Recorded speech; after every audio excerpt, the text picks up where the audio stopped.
This happened a while back. My wife and I still talk about it every once in a while. She's on my side and most of our friends and family are. However, when it happened it was like World War III between us and her co-workers and others. Here we go. I've been playing the guitar for 22 years. I know guitar values and whatnot very well. I'm very into the guitar market. At my wife's old company she was hanging out with co-workers one day after work and she mentioned that I play guitar. A co-worker who I guess is very popular at work said that his dad passed away and he was selling his dad's things. His dad had a guitar and asked my wife if I'd be interested in it. My wife texted me and I said to have him send me the info on the guitar and the price. The next day he texted me the pics and price. It was a 1952 Telecaster in mint condition. He had the original receipts, which was crazy. That's how I knew the date. I asked what he wanted for it and he said he looked up Telecasters online and he thinks $4,000 is fair. I texted back, I'll take it for $4,000 and went to pick it up. The guitar had no sentimental value to him at all. Here's the issue at hand. The guitar was worth approximately $50,000 depending on the buyer and I knew it. When I got the guitar I told my wife the price and what it was worth. She was floored. Fast forward 2 weeks, her co-worker tells my wife he just found out what the guitar was actually worth from a family friend and wanted it back.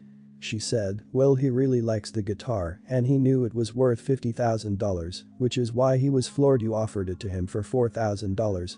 He really likes it and I doubt he will sell it back, but you can ask.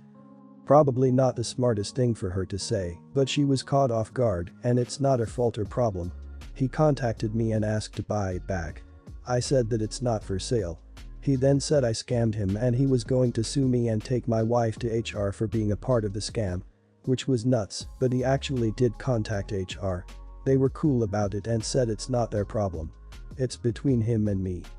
Over the next few months he made things very uncomfortable for my wife at work.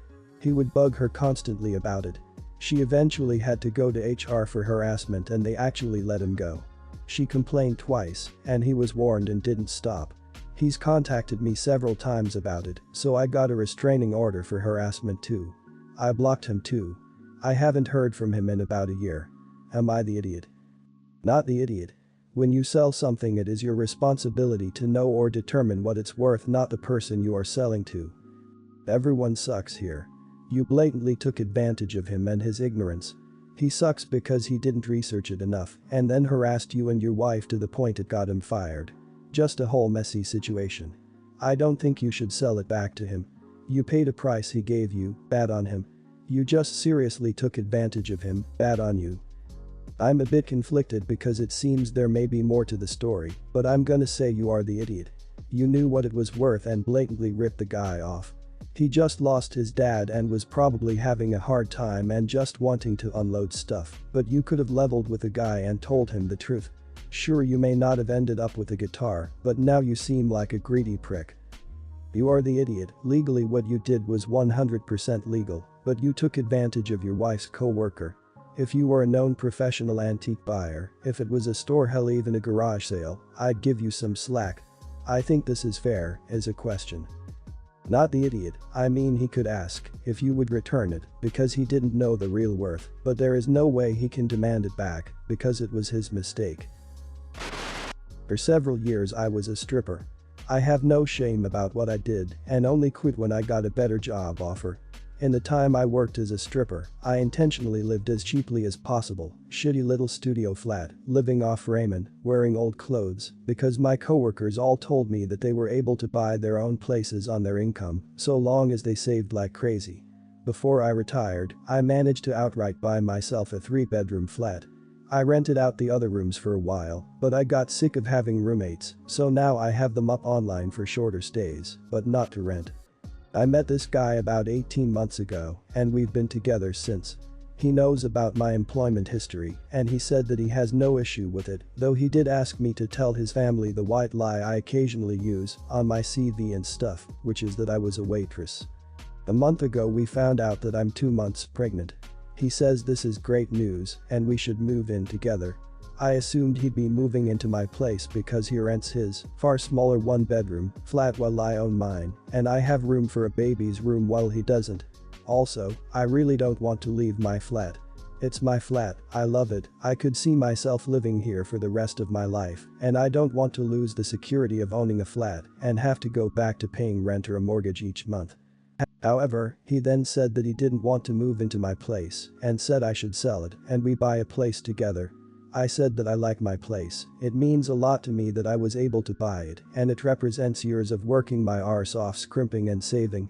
He then said that he understands all of that, but we should be living together by the time the baby comes and he didn't want to live in my flat.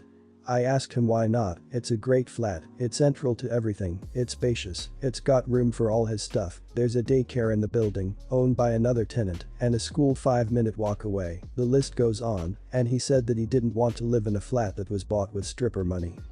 That really pissed me off, and I told him no way am I selling my flat, and that he never had an issue with my stripper money paying for this flat before now. I said I wasn't giving up the security of owning a home for someone who tries to make me feel ashamed about something I don't feel ashamed of. He said that his point is if I sold the flat then we could get a new place with the money from the sale. I said, wouldn't that still be stripper money? And he said, that's different, and I asked how. He then said he was going back to his place because I can't talk to you when you're in this state.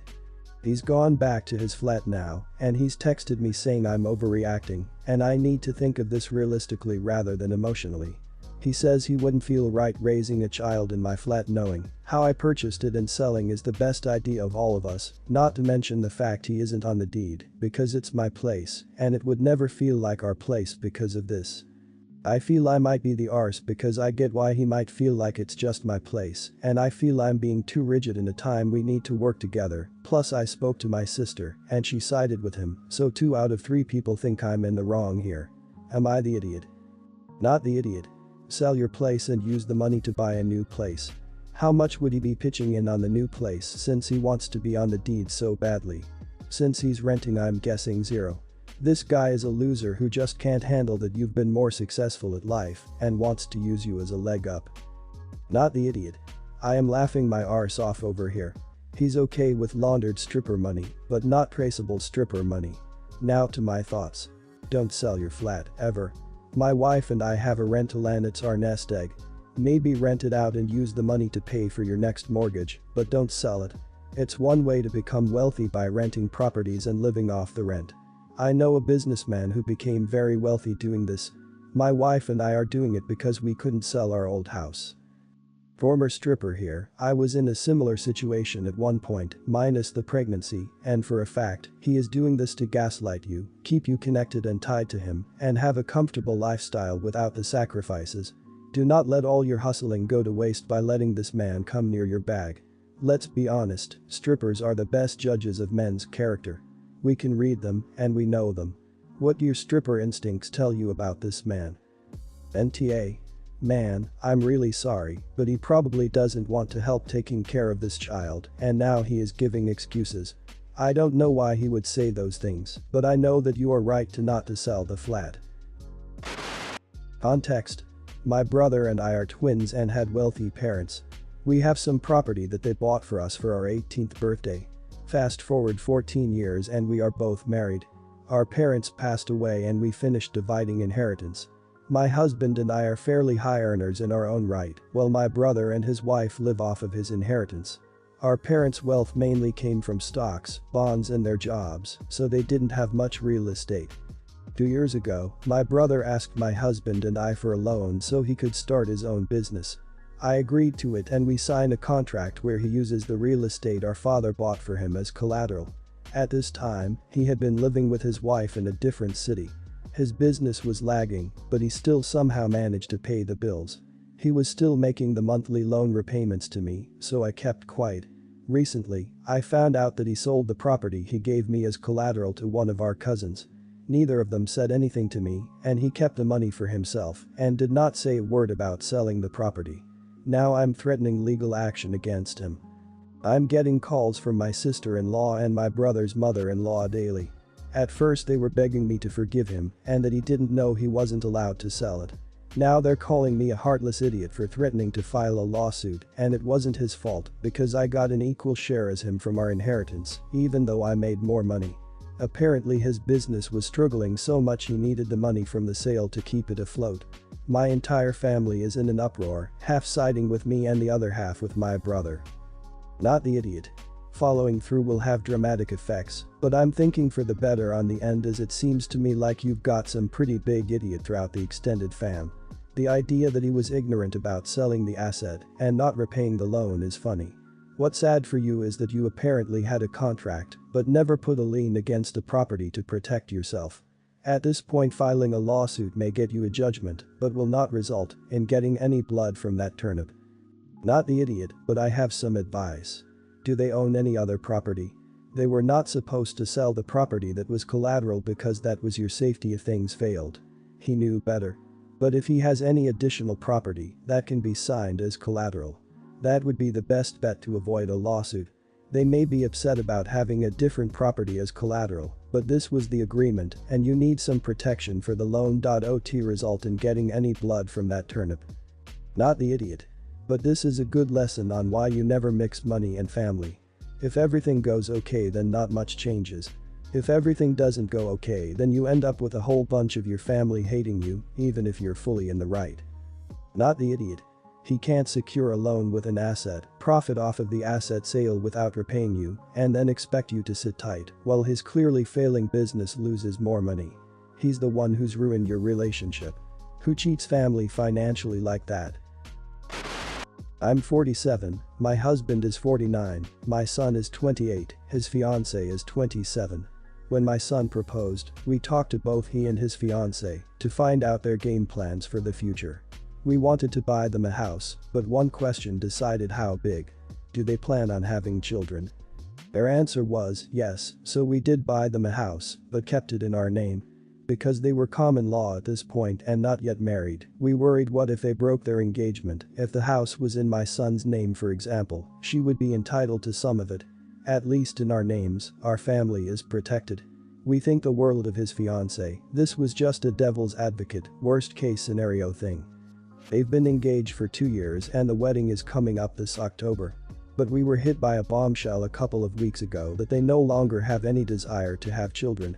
This is fine, we don't expect or assume anything. If they don't have kids, it's their life, we don't respect them any less for it. But it made my husband a little tiff that we specifically bought them a big house under that assumption. We would have bought them a smaller 2+1 bedroom or thereabouts if they planned on being child-free. But instead we were told children are in their future, so we bought them a 5-bedroom home. This is like the difference of a factor of 2. We spent our money needlessly. I'm pushing my husband to sell the house because it's in our name still. My husband says it will create a rift between families, but this whole thing was based on misinformation. I don't think they did it with malice. Ha, we get a bigger house if we lie, but I think they knew they didn't want children. You don't be in a relationship for 8 years and don't have that conversation, right? Would I be the idioto for selling their home? We'd get them a smaller one, of course, we just don't think they'll need anything bigger. They'd never be homeless.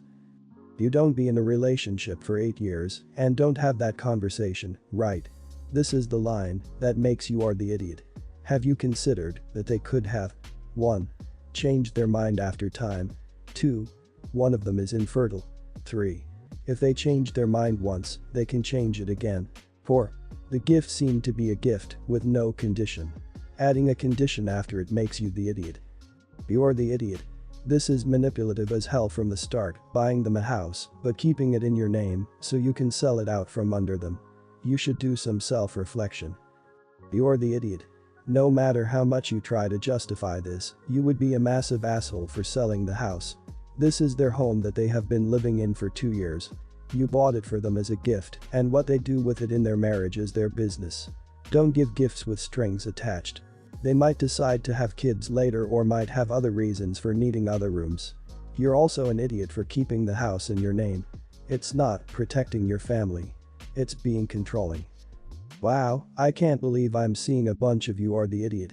Not the idiot at all. You guys bought them a house based on something they said would happen. Now that it's not happening, buying them a smaller house should be expected. You bought your son and future daughter-in-law a house. How could you ever be the idiot?